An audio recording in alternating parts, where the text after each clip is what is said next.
People are walking in there. They have no idea. They're just taking the numbers. But the numbers tell us it's clear. Tell us a clear and convincing story.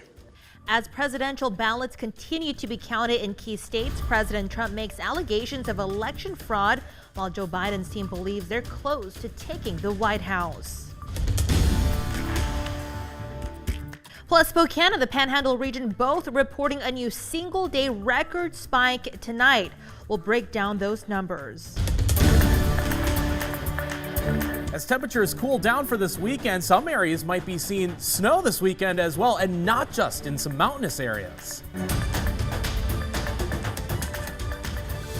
We do begin here with some breaking news tonight. President Trump's chief of staff, Mark Meadows, has tested positive for coronavirus. Two senior administration officials confirming that today he has tested positive, but didn't confirm when he was tested or his current condition. Meadows attended an election night party Tuesday in which hundreds of people attended. You can stay up to date with all of the latest information on our website. That is KREM.com. And good evening, everyone. Thanks for joining us here tonight on this Friday night. I'm Regina Ahn. We'll take a look at this White House a live look right now, 3 days since Election Day, and the presidential race still too close to call. With hundreds of thousands of ballots waiting to be counted in key states, it's still unclear when the winner of that presidential election will be known. CBS News correspondent Michael George is at Biden campaign headquarters in Wilmington, Delaware. As presidential election ballots continue to be counted in key states, Joe Biden spoke Friday night. We don't have a final declaration of victory yet, but the numbers tell us it's clear. Tell us a clear and convincing story. We're going to win this race. Biden has pulled ahead of President Trump in two key states, Pennsylvania and Georgia. The former vice president leads by just a few thousand votes in Georgia. With a margin that small, there will be likely a recount in Georgia.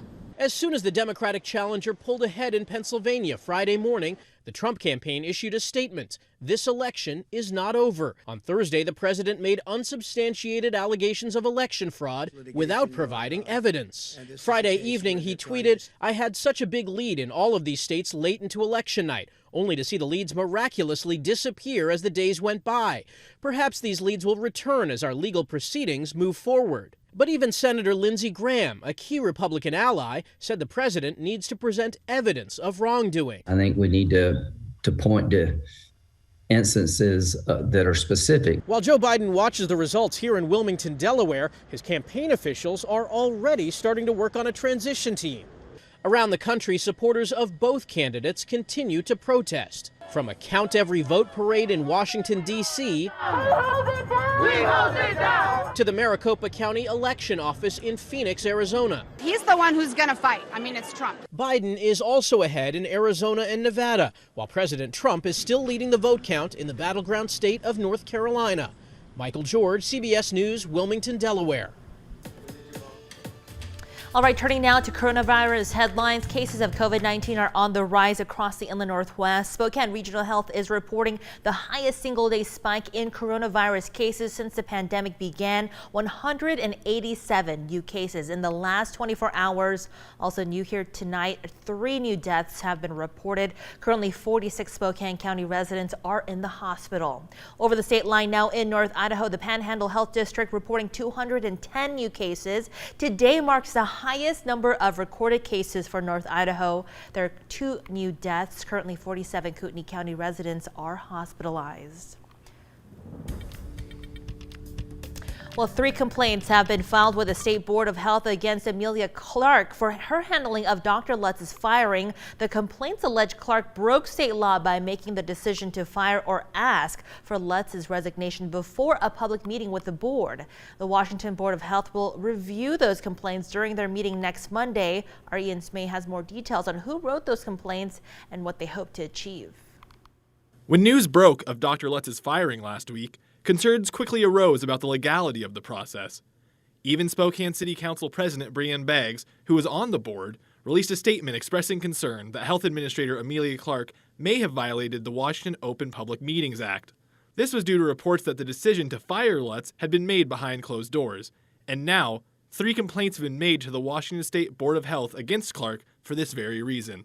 Well, I guess in my mind, if you violated state law, you should be held accountable.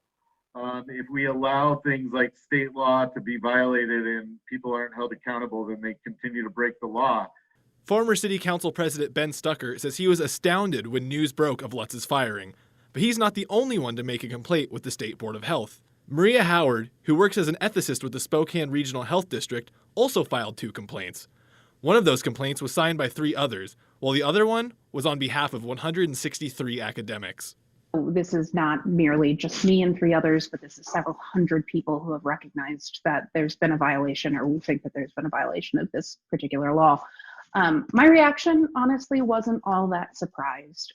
Both of them have experience working with the local Board of Health, Stuckert when he was City Council President, and Howard through her work as an ethicist. We used to have, the anti-fluoride folks or the anti-vaccine folks come to every meeting, and you'd have a few of them, but I haven't seen this much turmoil in the health district since. The next step for the State Board of Health is to decide whether or not to further investigate the complaints against Clark.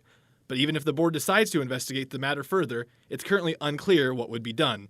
But both Stucker and Howard have their hopes for what will happen going forward. So my ultimate hope is that Dr. Lutz gets his job back in full. He's led our community through a pandemic with grace. So I hope there's some sort of change, but I hope there's also an admonishment for breaking the law. One change both suggested is to add more health experts on the SRHD board instead of public officials. Howard also said she wants Clark to be fully investigated. Another thing to note is that Dr. Lutz is on the State Board of Health, but for now, it is unclear if he would recuse himself from any action on the complaints. SRHD spokesperson Kelly Hawkins said neither the Health District or Clark could comment on the firing of Dr. Lutz at the advice of their legal counsel. In the newsroom, Ian Smay, KREM 2 News. No, nobody won. The community didn't win. The issues at the Health District are still there.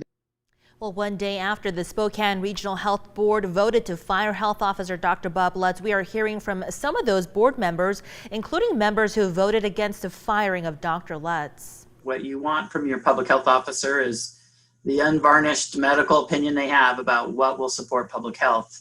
Obviously, I prefer that the board, staff, and health officer all see things the same way, but that's not a requirement.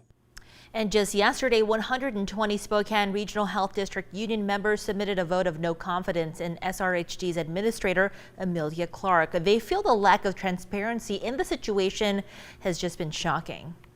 Disheartened, devastated, ignored, confused, angry. It demonstrates a complete disconnect from the organization to which they are bound to lead and serve. It really is political. To me, the emperors have no clothes.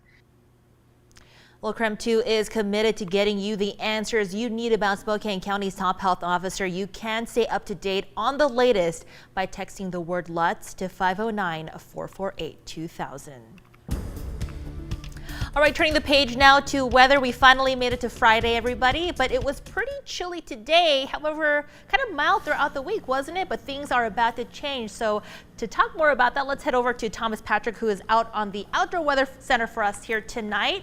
So Thomas, a lot to talk about, but one thing for sure is that we are going to see those temperatures drop throughout the weekend and even next week, right? Yeah, I think our little stretch of 50s and even 60s at times is coming to an end this weekend.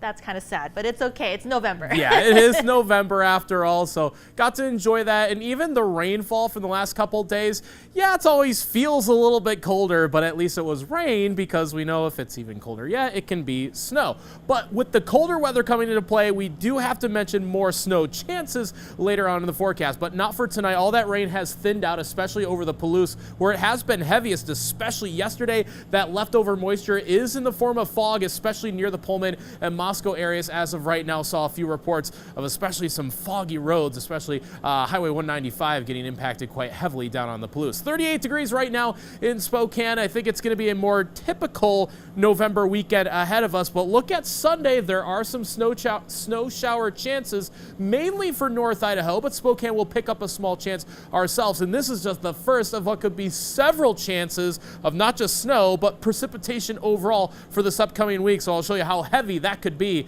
for our coming days. So for those who are anticipating snow on the mountains, I'm sure they're all pretty excited, right? Yeah, there actually could be some mountain snow be measured in feet come next weekend. All right, there you go. Here we go. All right, Thomas, thanks so much for that. Well, so ahead here tonight at 11, while ballots are still continuing to be counted, people from both sides are continuing to protest. We'll have the latest coming out of Pennsylvania, where the tensions remain high. Plus, this is a really new experience. I mean, people have so many established traditions. They love to hang out with Cougs. So this year, we are going to come up with a lot of new traditions. So well, just because there's no tailgating this year doesn't mean the Coug Nation isn't coming together. How you can tailgate for tomorrow's game while staying safe.